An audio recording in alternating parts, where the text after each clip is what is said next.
नमस्कार। 7 story time में आपका बहुत बहुत स्वागत है। वो है भगवत शरण उपाध्याय का लिखा हुआ अजंता। डॉक्टर भगवत शरण उपाध्याय के बारे में थोड़ा जानना ज़रूरी है। जैसा कि आपने उनकी जीवनी बहुत सारे बच्चों ने लिख ली है और 1910 में यानी 1910 में इनका जन्म हुआ था और 1982 यानी 1982 में इनकी मृत्यु हुई थी। कैलकुलेट करिएगा इनका जीवन काल कितना रहा। क्लास में रहते तो ज़रूर कैलकुलेट करवाती। इनका जो जन्म ये बलिया ज़िले के थे। बलिया ज़िले में उजियारीपुर एक गांव है जहां के ये रहने वाले थे। और एक बात तो हमेशा जान लीजिए, जो आज आपकी किताबों में पढ़ाए जा रहे हैं, जो कहीं ना कहीं आज प्रतिष्ठित हैं, जिन्हें उनके नाम से जाना जाता है, वो बचपन से ही प्रतिभाशाली होते हैं। उनके अंदर एक अलग बात होती है। तो ये भी सेम ऐसे ही थे और इन्होंने BHU यानी बनारस हिंदू विश्वविद्यालय से प्राचीन इतिहास यानी एंशिएंट हिस्ट्री में MA किया और आरंभ से ही संस्कृत साहित्य, पुरातत्व विज्ञान तथा भारत के प्रभावशाली अध्येता तथा शोधक ये रहे। और हिंदी साहित्य में तो इनकी बहुत रुचि थी। भले ही ये इतिहास के स्टूडेंट थे लेकिन फिर भी इनकी हिंदी साहित्य में बहुत रुचि थी और इन्होंने प्राचीन इतिहास में पढ़ाई की थी यानी एंशिएंट हिस्ट्री। इसलिए आर्कियोलॉजी यानी पुरातत्व विभाग में प्रयाग संग्रहालय में, लखनऊ संग्रहालय में ये अध्यक्ष रहे। और जो है क्या कहते हैं, कई बार इन्होंने कई देशों की यात्रा की। यूरोप, अमेरिका, चाइना, इन सब देशों का इन्होंने भ्रमण किया। और जो है वहाँ पर जब ये स्पीच देते थे तो ये भारतीय संस्कृति की ऐसी व्याख्या करते थे कि सुनने वाला ऐसा लगता था कि वो भारतीय संस्कृति से आत्मसात हो रहा है। भारतीय संस्कृति ने भारत के जो भी स्कल्पचर, मूर्तियाँ थीं, जो भी पुरानी इमारतें थीं, उनसे इनका विशेष लगाव था। ये देखते थे और उनमें अपनी संस्कृति को महसूस करते थे।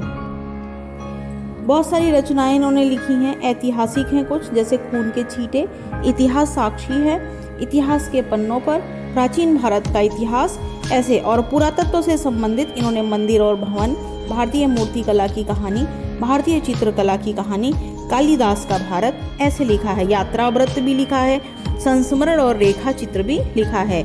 जैसे ठूठा आम बहुत बार एग्जाम में आता है कि किसने लिखा है, तो ठूठा आम संस्मरण डॉक्टर भगवत शरण उपाध्याय ने लिखा है। इसके अलावा कुछ इन्होंने इंग्लिश में भी रचनाएं की हैं, जैसे India in Kalidasa, ancient India, women in Rigveda. अब जो है इनकी जो बुक है वो है आपकी बुक में जो स्टोरी है, जो लेख है, स्टोरी नहीं कह सकते, ये एक लेख है जो है अजंता। अजंता आपने सुना होगा। अजंता और एलोरा की गुफाएं हैं और कोई भी बच्चा इनसे अछूता नहीं है। आप चाहें तो YouTube पे अजंता की गुफाओं की फ़ोटो देख सकते हैं। और इतना ये सुंदर वर्णन है, ये इतना आत्मसात हो जाते थे अपने भारत के प्राचीन भवनों से, अपने भारत के प्राचीन मंदिरों से। और वाकई में भारत में जो स्थापत्य कला, चित्रकला, मूर्ति कला के जो भी नमूने हैं, आज जो भी बिल्डिंग बनी हुई हैं, इमारतें बनी हुई हैं, वो विश्व में अपना एक अलग स्थान रखती हैं। दक्षिण भारत में ऐसे ऐसे मंदिर हैं जिनका कोई जोड़ ही नहीं है कहीं। वो अपने आप में बहुत अनमोल हैं और यूनिक हैं। अब अजंता में जो आपकी कहानी नहीं, सॉरी, आपका पाठ शुरू होता है, शुरुआत ही देखिए, लेखन की कला को देखिए और लेखक की भाव दृष्टि देखिए। लिखते हैं, जिंदगी को मौत के पंजों से मुक्त कर उसे अमर बनाने के लिए आदमी ने पहाड़ काटा है। जिंदगी को मौत के पंजों से, मौत के पंजों क्योंकि कोई भी जब मरता है तो सदा के लिए खत्म हो जाता है, लेकिन अमर वही होता है जो अपने कृत्य से आगे चल के अपना नाम चलाता है। आदमी ने पहाड़ काटा है, यानी पहाड़ को काट करके ऐसी ऐसी उस पर रचनाएं बनाई हैं कि वो आदमी तो मर गया बनाने वाला, लेकिन आज वो अपनी रचनाओं के माध्यम से अमर है। किस तरह इंसान की खूबियों की कहानी सदियों बाद आने वाली पीढ़ियों तक पहुंचाई जाए। अब यहाँ पे देखिए किस तरह इंसान की खूबियों की कहानी, यानी इंसान में उस समय क्या खूबियाँ थीं और उसे आने वाले 400-600 सालों बाद लोग जाने, इसके लिए उन्होंने अपनी संस्कृति को वहाँ पर अंकित किया, अपने विचार को वहाँ पे अंकित किया, अपनी जीवन शैली को उन दीवारों पर अंकित किया। और कब? जब किसी भी सामान को ले जाना बहुत कठिन था, बहुत दुर्गम दुर्गम पहाड़ थे और उन पहाड़ों को काट करके अंदर गुफाएं बनाना और गुफाओं में भी सुंदर आकृतियाँ बनाना, सुंदर जीवन के चित्र बनाना बहुत कठिन था। आप जो है कोशिश करिएगा कि अजंता की गुफाओं को एक बार देखने का प्रयास करें और इस पाठ को जिन बच्चों ने नहीं पढ़ा है वो बहुत ध्यान से पढ़ें, क्योंकि इस पाठ को आप हल्के में मत लीजिए। बोर्ड की दृष्टि से ये एक गद्य आएगा जिसकी एक व्याख्या करनी होगी और कभी आएगा या फिर नहीं आएगा, लेकिन ये पाठ आपके जीवन के लिए बहुत ज़रूरी है, भारत की संस्कृति के लिए बहुत ज़रूरी है। आपको इस पाठ को पढ़ने से पता चलेगा कि तत्कालीन समाज हमारी भारतीय संस्कृति, हमारे भारत के लोग आज के कितने सैकड़ों साल पहले भी कितने वैचारिक रूप से उन्नत थे और कितना वो भविष्य के बारे में सोचते थे। अर्थात सदी जिसमें चल रही है उससे कई सौ साल आगे की सोच अगर कोई रखता है तो वो भारतीय ही रखता है। आज के लिए बस इतना ही। अजंता ऐसी जगह पे बसा हुआ है जहाँ पे आपने एक वाक्य पढ़ा है कि लेखक ने लिखा है, अजंता पर कुदरत का नूर बरस पड़ा है। कुदरत का नूर बरस पड़ने का मतलब है प्रकृति अपनी सुंदरतम से सुंदरतम चीज़ें वहाँ पर उपस्थित रख रही है। ठीक है, ऐसा लगता है कि प्रकृति वहाँ नृत्य कर रही है, इतना अच्छा है। और बम्बई के सूबे में है, मुंबई और हैदराबाद के बीच में है, विंध्याचल के पूरब पश्चिम। विंध्याचल, ये आप ये मत सोचिएगा कि ये मिर्ज़ापुर के आगे जाएंगे। Vindhyachal is the name of hill, ठीक है, पहाड़ी का नाम है।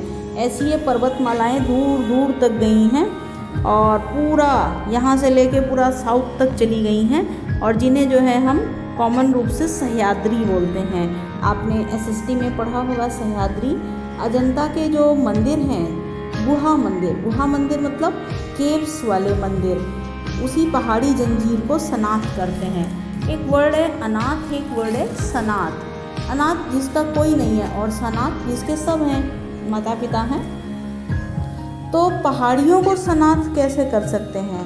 पहाड़ियाँ तो कैसी हैं? पत्थर की बेजान पहाड़ियाँ हैं जिन पे झाड़ उगी हुई है, लेकिन उन्हीं पहाड़ियों के अंदर, बाहर से तो वो बड़ी बड़ी पहाड़ियाँ दिख रही हैं, पर अंदर आप जाइए तो अंदर गुफाएं हैं और उन गुफाओं की दीवारों पर ऐसे चित्र हैं कि बस आप देखते रह जाएं, ऐसे रंग भरे हुए हैं कि आप देखते रह जाएं। तो कह सकते हैं कि ये पहाड़ियाँ सनाथ हो गई हैं। अजंता गांव से थोड़ी ही दूर पर पहाड़ों के पैरों में सांप सी लौटती बाधुर नदी कमान सी मुड़ गई है। ये मैं वाक्य मैंने पढ़ा है, लेखक के शब्द हैं ये। इसमें देखिए कितना सुंदर लिखा है, अजंता गांव से थोड़ी ही दूर पहाड़ के पैरों में सांप सी लौटती। आपने सांप को कभी लिपटते हुए किसी चीज़ में देखा है?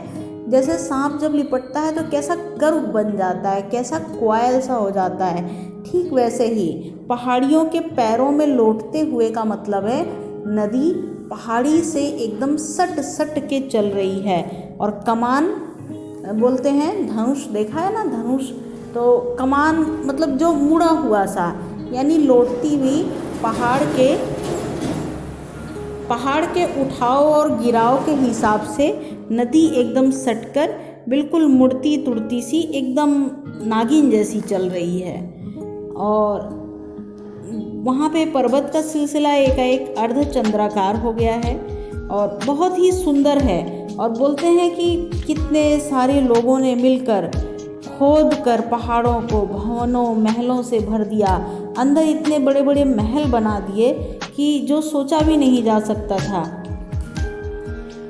यहाँ पे लेखक कहते हैं कि आप ये सोचिए, इतने ठोस पहाड़, इतने चट्टान, और इंसान कितना कमज़ोर होता है, कैसे उसने इन पर्वतों को जो है तोड़ा होगा, कैसे उसके अंदर गुफाएं बनाई होंगी और लगातार बनाते गए। ये किसी एक आदमी का काम नहीं था, पूरे के पूरे गांव के लोग मुझे लगता है सुबह सुबह खा पी कर लग जाते होंगे और उन पहाड़ों पर केवल पूरे दिन बजती होंगी छेनी और हथौड़ियाँ, ठक ठक ठक।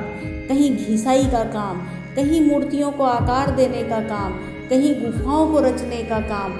आप सोचिए, जब एक बहुत बड़ा मानव समूह, स्वयं में कल्पना करिए एक चट्टान है और उस पर एक बहुत बड़ा मानव समूह लग जाए, कोई तो उस चट्टान में अंदर छेद करके गुफा बनाता चला जाए, कोई उसमें मूर्तियों को आकार देता चला जाए, कोई उन मूर्तियों में आँखें, नाक, उनके अंग अंग को बनाता चला जाए और उनको सजाता चला जाए, रंग भरता चला जाए।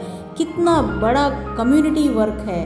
और वाकई में ये किसी एक दो की मेहनत नहीं है, एक गांव की मेहनत नहीं है, बल्कि भारतवर्ष के एक बहुत बड़े समूह की मेहनत है, जिसमें ना केवल उनकी मेहनत है बल्कि भारत की संस्कृति, भारत की सभ्यता हजारों सालों से अजंता के रूप में विद्यमान है। एक और लाइन है, कितना जीवन बरस पड़ा है इन दीवारों पर। जीवन बरस पड़ने का मतलब है कि दीवारों पर अनेक प्रकार के चित्र बने हैं। अब अनेक प्रकार के चित्र, अब आगे लिखा है, जैसे फसाने अजायब का भंडार खुला हो। चिड़ियाघर को अजायब घर भी बोलते हैं, आपने ऐसा सुना होगा। अजायब घर मतलब जिसमें विभिन्न प्रकार की वस्तुओं का संग्रह हो। अब जो है बोल रहे जीवन बरस पड़ा है, यानी डेफिनेटली जीवन बरस पड़ने में मनुष्यों के चित्र तो होंगे, हाथियों के होंगे, बंदरों के होंगे, हिरणों की कहानी होगी।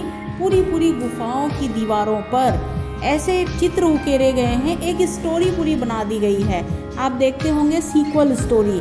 सीक्वल स्टोरी में क्या होता है, जैसे अब मैं कैसे बताऊं, आप सबने तारे ज़मीन के मूवी देखी होगी, उसमें जो ईशान अवस्थी ड्राइंग करता है तो उस ड्राइंग में वो सीक्वल बनाता है कि पहले मदर फादर के साथ 2 बच्चे थे, फिर धीरे धीरे वो दिखाता है एक बच्चा हर पेज पर थोड़ा दूर जाता है और फाइनली वो बच्चा गायब हो जाता है और जो है ड्राइंग में रह जाते हैं मदर फादर एंड 1 बेबी। ये सीक्वल स्टोरीज़ हैं। तो ऐसे ही सीक्वल स्टोरीज़ को उस समय पहाड़ों पर बनाया गया है, जो बहुत कठिन है। उन गुफाओं में आप इन चित्रों को देखकर ये जान सकते हैं कि ये स्टोरीज़ हैं और इसमें क्या हो रहा है। कहीं बेरहमी है, यानी कहीं कोई शिकार कर रहा होगा, कहीं दया है, कहीं ममता का समुद्र उमड़ पड़ा है, कहीं पाप है, कहीं क्षमा हो रहा है। और इस तरीके से बहुत सारे जो है नर और नारी बने हैं, मनुष्य और पक्षी बने हैं। एक और वर्णन है बहुत सुंदर, मुझे बहुत अच्छा भी लगता है, ये आपको भी अच्छा लगेगा। आप इस पैराग्राफ को बहुत ध्यान से पढ़िएगा। लिखा है अगले पेज पर है, यह हाथ में कमल लिए बुद्ध खड़े हैं, जैसे छवि झलकी पड़ती है। हाथ में कमल लिए बुद्ध, सोचिए कितनी सुंदर प्रतिमा होगी। और बुद्ध के आँख बहुत उभरे उभरे से होते हैं। तो और लिखा है, उभरे नैनों की जोत पसरती जा रही है, यानी उस चित्र में ऐसा लग रहा है कि उनके उभरे हुए आँखों से उसकी ज्योति, उसकी रोशनी दूर दूर तक फैल रही है। सोचिए कितनी सुंदर प्रतिमा बनी होगी। और यह यशोधरा है, यशोधरा उनकी पत्नी, वैसे ही कमल नाल धारण किए त्रिभंग में खड़ी, यानी यशोधरा भी कमल नाल लिए हुए है, यानी एक कमल का फूल जिसकी स्टिक से, डंडी से उन्होंने पकड़ रखा है, और यशोधरा त्रिभंग में खड़ी। त्रिभंग क्या होता है? त्रिभंग का मतलब 3 भंगिमाएँ, यानी आप भगवान कृष्ण की देखिए वो प्रतिमा जिसमें वो अपने एक पैर को दूसरे पे चढ़ाए हुए और कमर से, और फिर हाथ में बांसुरी लिए हुए खड़े होते हैं। उनका शरीर 3 जगह से मुड़ा होता है, इसको बोलते हैं त्रिभंग। इसी प्रकार यशोधरा भी, अब आप कल्पना कर सकते होंगे कि कमल नाल लिए यशोधरा का चित्र कैसा होगा त्रिभंग में। और यह दृश्य है महाभिनिष्क्रमण का। महाभिनिष्क्रमण का मतलब है कि वो छोड़ के जा रहे हैं, ठीक है। यहाँ पे ये बहुत ही मार्मिक दृश्य है, इतिहास की दृष्टि से भी और चित्र की दृष्टि से भी। क्योंकि भगवान बुद्ध के बारे में आपको पता है, संसार से वैराग्य होने पर शांति की खोज में जब भगवान बुद्ध अपने परिवार और अपने महल को छोड़कर निष्क्रमण के लिए चले गए थे। तो ये महाभिनिष्क्रमण का काल है, यानी कि यशोधरा राहुल निद्रा में खोए हैं और गौतम दृढ़ निश्चय कर धड़कते हिया को संभालते, यानी कि जो है वो घर से निकल रहे हैं। कितना सुंदर दृश्य! इस पूरे एक मार्मिक दृश्य को गुफाओं की दीवारों पर उकेरना आसान नहीं है।